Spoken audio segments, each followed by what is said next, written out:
परवानगी घ्या, माझ्या अडचणी बोला. बोल बोला बोला, आम्हाला अडचण नाही, फक्त या ना या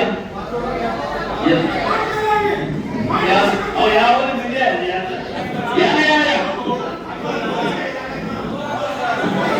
माननीय इच्छा तुम्ही बोलावं या, फक्त आम्ही परिस्थिती सांगितली.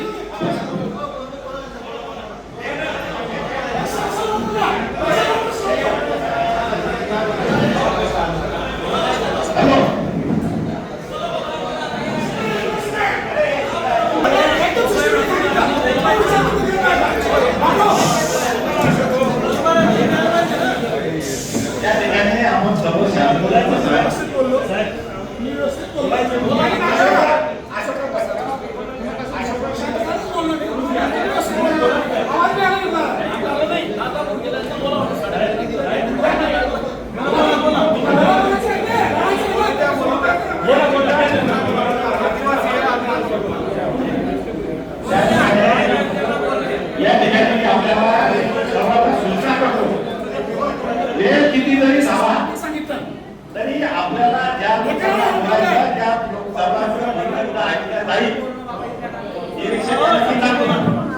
काही असेल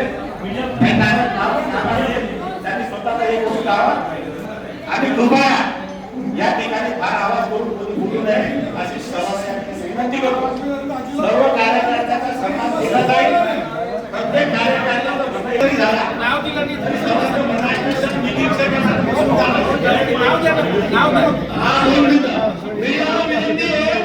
अशोक सोनवणे आमचे जुने झाले होते ते थोडे सगळ्यांनी झाले बसा. मी क्लिअरिफिकेशन देतो अध्यक्ष ऐका ऐका एक मिनिट थांबा. मैं खुलासा कर रहा हूँ, मीडियाला विनंती आहे, मीटिंग अतिशय सिस्टमॅटिक चालू होती, मुद्देसूद चालू होती. अशोकराव मला उशिरा आले, त्यांना माहिती नाही की सामाजिक न्यायाचे 3 लोक आम्ही बोलले होते. त्यांनाही बोलायचा अधिकार आहे, मी त्यांनाही बोलायला देणार होतो, त्यांचा गैरसमज झाला. फक्त आजही पुन्हा 3:30 वाजता निघायचंय म्हणून आपण फक्त नंतर घेऊ आणि हे बाकीचे तालुके सुद्धा आपण ड्रॉप केले. कोणते 3 भूमिका मी मांडत होतो आणि सगळ्यांना होईल या 2 मिनिटं बोला, राग मानू नका. असं काही नाही, मीडियाला विनंती आहे, याचा काही बवाल करू नका. छोटी गोष्ट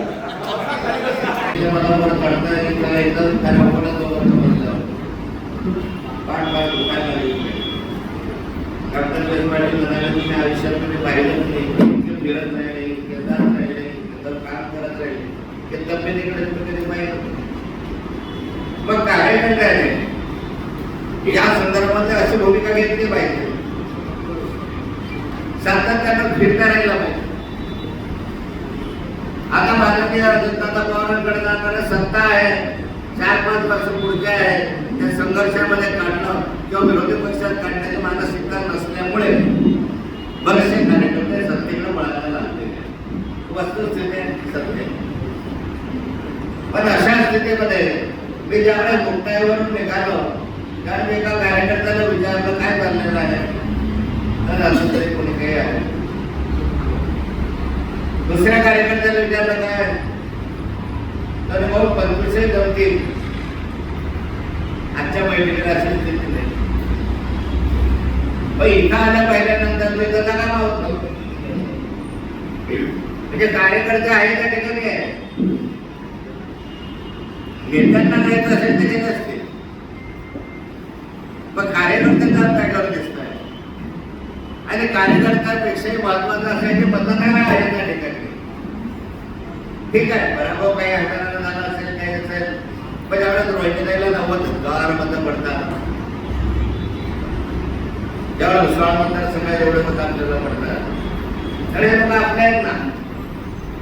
ज्यांनी राष्ट्रवादीला मतदान केलं आहे ते नेत्यांकडे म्हणून 10-20% असेल, पण पक्षाकडे म्हणून 70-80% लोकांनी ते मतदान केलंय ना तुम्हाला.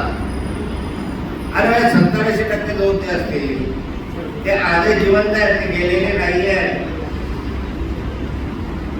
त्यांना परत एकत्र आणण्याची आवश्यकता आहे, परत त्यांच्यामध्ये चैतन्य निर्माण करण्याची आवश्यकता आहे. 17 वाजता असू नये, पवार साहेबांनी अजितदादा एकत्र येतील,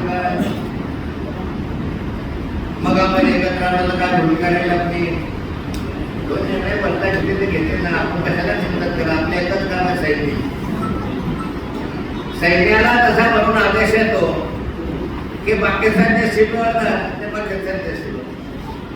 सैन्याला असा आदेश आला की नाही पाकिस्तान सीमेवर जात आहे चायनाच्या सीमेवर. त्यामुळे पवार साहेबांकडून तो आदेश की इधर जाओ उधर जाओ. आपण कशाला चिंता करतो? आपलं एकच काम आहे की त्या पक्षामध्ये आहे त्या पक्षाचा विस्तार करा. आगामी निवडणुका लक्षात घेता विधानसभेच्या निवडणुका पार पडल्या, पण खऱ्या अर्थानं निवडणुका या कुणाच्या आहेत? या निवडणुका तुमच्या, या नेत्यांच्या निवडणुका पार पडल्या. हे नेते जिल्हा परिषद जाऊन राहणार संतोष मला सभापती पाहिजे जिल्हा परिषद येतो, आता मला तिकीट दिलं पाहिजे. आता आम्ही सगळीच्या सगळे व्यासपीठावर बसणार आहे. जे काही आमदार मंडळी असतील खासदार मंडळी असतील ते तिकिटावरनं जिल्हा परिषद पंचायत समितीच्या मार्गाने इथं वस्तुस्थिती माझा निवडणूक कुठे देईल? त्या निवडणुका काय करते? मग कार्यकर्त्यांमध्ये तुम्ही बसलेला आहात यामध्ये कार्यकर्त्यांमधून कुणीतरी उद्या सभापती होईल,